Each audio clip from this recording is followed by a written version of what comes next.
Yo tout le monde, ici c'est Chris d'Iconic et vous regardez le troisième épisode du Lifestyle Décodeur. Alors avant de rentrer dans le vif du sujet, je tenais à vous remercier pour toutes les remarques et pour tous les retours que j'ai eu sur la précédente vidéo sur Supreme, pour les likes, pour les commentaires, etc. Ça a donné lieu à des discussions et ça c'est vraiment intéressant, c'est aussi pour ça que je fais ces vidéos là. Bon, revenons au sujet principal, Kanye West. Comme le titre l'indique, je vais revenir sur les décisions business qui ont été les plus importantes de sa carrière, qui l'ont emmené de producteur à superstar du hip-hop plus fashion icon. On va un peu parler de l'aspect musical, un peu l'aspect mode et aussi un petit peu l'aspect people. Alors sans plus attendre, on y va.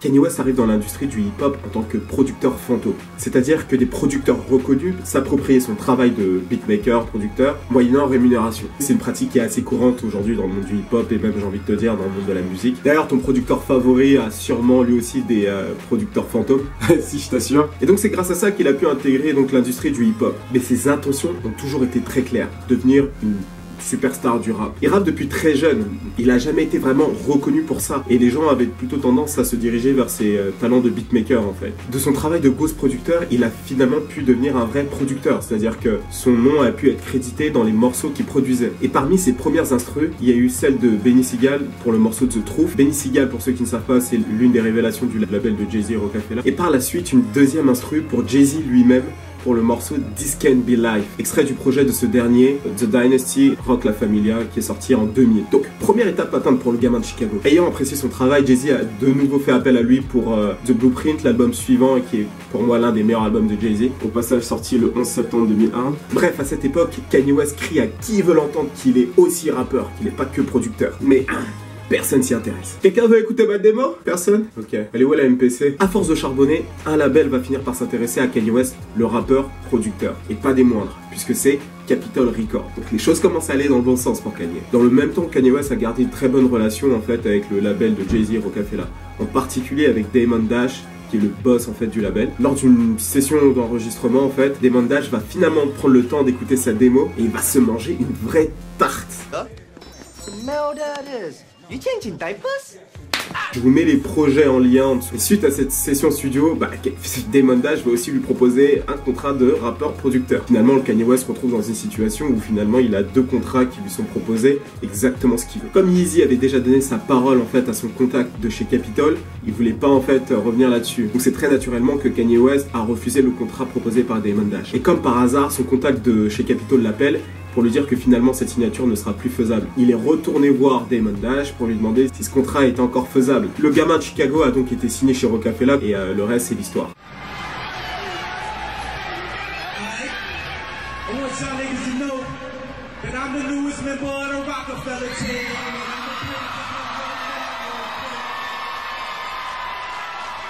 Sûrement le move le plus important de la carrière de Kanye West, sans ça il n'aurait jamais été rappeur, il serait resté prodo dans l'ombre. Voilà, donc c'est important de savoir que il a charbonné le garçon. En tout cas, l'effondrement du label Rockefeller, les cofondateurs Jay-Z, Damon Dash et Biggs rentrent en conflit. Bon, ici on va pas rentrer dans les détails, c'est pas le sujet, mais les artistes en fait du label sont appelés à choisir l'un des deux camps, Jay-Z ou Damon Dash. Soit tu vas du côté de Jay-Z qui vient d'être nommé en fait CEO de Def Jam, soit tu vas du côté de Damon Dash qui tient à son indépendance et qui va monter un nouveau label. Plutôt que de choisir le camp de Damon Dash, celui qui lui a donné sa chance, Kanye West va choisir le côté de son idole et va le suivre donc chez Def Jam, qui vient de racheter Rockefeller. L'avenir semble plus radieux du côté de Jay-Z vu le poste que ce dernier vient d'avoir. Il est aussi très fan de Jay-Z, donc il n'a pas envie de se séparer de son idole, ce que je peux comprendre. Mais on peut aussi se poser la question, quelle aurait été la carrière de Yeezy s'il avait suivi Damon Dash? Plus de succès, le flop, je sais pas, à vous de commenter, j'aimerais bien avoir votre avis. Mais Kanye West, lui, a une idée. And this was an extremely visionary move on my part. To move with to roll with Jay-Z. Depuis ses débuts, Kanye West a toujours aimé la mode, c'est vraiment pas un fait récent. Déjà dans son premier album, il se faisait déjà appeler The Louis Vuitton Dog. Il a d'ailleurs designé sa première paire de sneakers en 2005, une collaboration entre Nike pour la Air Max 180 et le Kanye West. Et c'était une paire en fait designée que pour lui en fait. Progressivement, il a commencé à devenir donc un influenceur dans la mode. Donc tous ses choix vestimentaires ont commencé à être repris un petit peu partout. Voyant son influence grandir, Kanye West a pris la décision donc de se lancer dans le textile en lançant sa première marque de vêtements. Le nom de la marque, Pastel. D'ailleurs de la marque, on se rappelle donc du fameux bomber jacket qu'il a porté lors des American Music Awards, qui avait fait quand même beaucoup parler à ce moment-là. Ayant vu les quelques photos du lookbook, on peut dire que Kanye West était très inspiré par les marques de l'époque qui fonctionnaient très bien, type LRG, Bathing Ape, Red Monkey. D'ailleurs, Rihanna et Lupe Fiasco ont même posé pour la marque. Cependant, la marque n'a pas eu le succès escompté et n'a donc jamais pu être produit en grande quantité. Mais avec le recul, lorsqu'on regarde Pastel, on remarque vraiment que la marque manquait d'authenticité. Mais aux dernières nouvelles, Ian Connor, un jeune influenceur dans le streetwear, a annoncé récupérer la marque. Apparemment, Kanye West lui aurait fait don de Pastel. Vous connaissez le spécimen, il est vraiment pas du genre à se décourager. En effet, le rappeur producteur et maintenant fashion designer va faire une collaboration majeure avec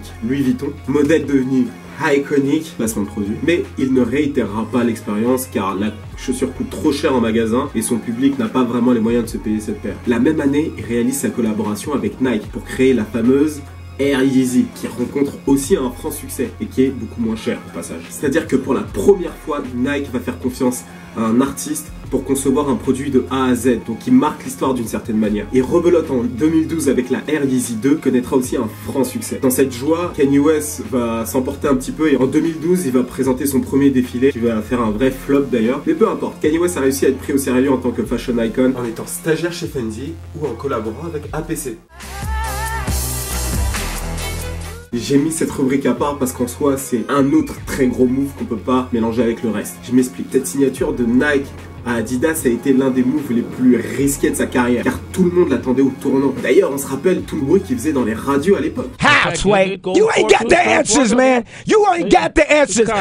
Wow, calme-toi frérot. Wow. D'après les dires de Ye, Nike n'accordait pas du tout d'importance à leur collaboration. Le deal initial était de designer 2 paires de sneakers sur 5 ans. Ce que l'on a eu en 2009 la Air Yeezy 1 et en 2012 la Air Yeezy 2 et la Red October fin 2014. Donc si tu regardes 2009-2014, 5 ans. Après que Nike ait vu tout le boucan qu'il faisait dans les radios, Nike l'a fait asseoir et lui a proposé un nouveau contrat de 4 millions de dollars par an, designer beaucoup plus de sneakers et surtout avoir une plus grande liberté artistique. Une offre bien meilleure que la première dans tous les cas. Mais Kanye West voulait en plus de cela des royalties. C'est un montant reversé sur chaque paire vendue. En gros, en plus des 4 millions de dollars par an, Kanye West voulait toucher un pourcentage sur chaque paire vendue. Et devinez la réponse de Nike?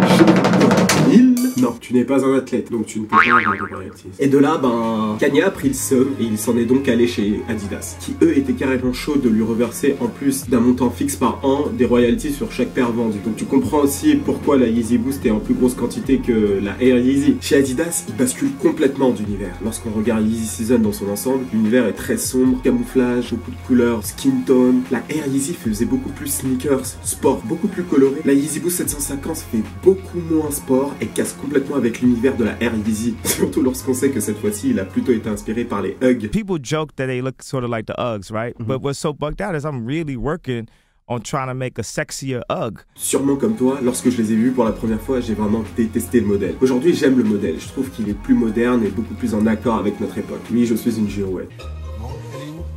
La girouette, elle est là-bas. J'ai toujours l'œil dessus. Même tarif pour la Yeezy Boost 350 qui nous ont tous fait tout de suite penser à la Nike Rocheron, mais qui aujourd'hui n'est plus vraiment associée à cette paire. Je ne sais pas pourquoi, je crois qu'il nous a lavé le cerveau. Et là, lors du catwalk de Yeezy Season 5, il nous a dévoilé la Yeezy Calabasas Runner. Perso, je les trouve mortels. Le côté rétro-futuriste de la chaussure, lourd. C'est comme s'il avait pris une paire ringarde des années 90-2000 et qu'il les avait rendues sexy. Tu vois un peu l'époque Atemi. Tu vois, d'ailleurs, ceux qui disent qu'elles sont dégueulasses, on vous voit, hein. Mais dans quelques temps, tu verras, ce seront eux les premiers sur Instagram à jouer au raffle, à essayer de les pécho. Inutile de rappeler que la famille Kardashian est celle qui récolte le plus d'attention dans le monde. Et son mariage avec Kim Kardashian, c'est un business move. Je m'explique. Il y a un contrat prénuptial qui a été mis en place. Et dans ce contrat, Kanye West doit reverser à Kim Kardashian 1 million de dollars par an de mariage. Ça fait cher le mariage, on est d'accord. Hein. Mais le fait d'être affiché avec elle, dans les tabloïds, etc., c'est aussi un moyen de faire de la publicité. Vous êtes d'accord? Donc Kanye West, malin comme il est, eh ben, il habite toute la famille Kardashian, il fait un maximum de visibilité. Et s'associer à elle, c'est aussi toucher un nouveau public. Donc très vite, le mariage peut devenir rentable. D'ailleurs, on a appris récemment que Kanye West voulait se lancer dans les cosmétiques. Ça n'aurait pas été possible s'il n'était pas marié à Kim Kardashian. Enfin, ça aurait été possible, mais la crédibilité ne serait pas vraiment là. Et la communication ne serait surtout pas là non plus. Aujourd'hui, les Kardashians, il n'y a pas meilleur panneau publicitaire pour vendre un produit. On peut dire que le rappeur a toujours su prendre des décisions difficiles dans sa carrière. De simple producteur, il est passé de rappeur-producteur, et de rappeur-producteur, il est devenu créateur de mode. Le rappeur n'a jamais accepté qu'on le mettre dans une boîte. Voilà, donc la vidéo se termine là. J'espère que t'as apprécié. J'essaie de vraiment de reprendre tous les éléments de la carrière de Kanye West du début à la fin, aussi bien dans la musique, dans la mode ou dans la pop culture. Un pouce bleu si t'as apprécié la vidéo, ce serait vraiment cool. Et n'hésite surtout pas à commenter, à partager autour de toi. Si tu connais un fan de Kanye West, tu devrais au moins pouvoir lui partager cette vidéo. N'oubliez pas de follow aussi sur les réseaux sociaux, Facebook, Twitter, Instagram, tout va être présenté. C'était le lifestyle décodeur d'Iconic pour vous servir.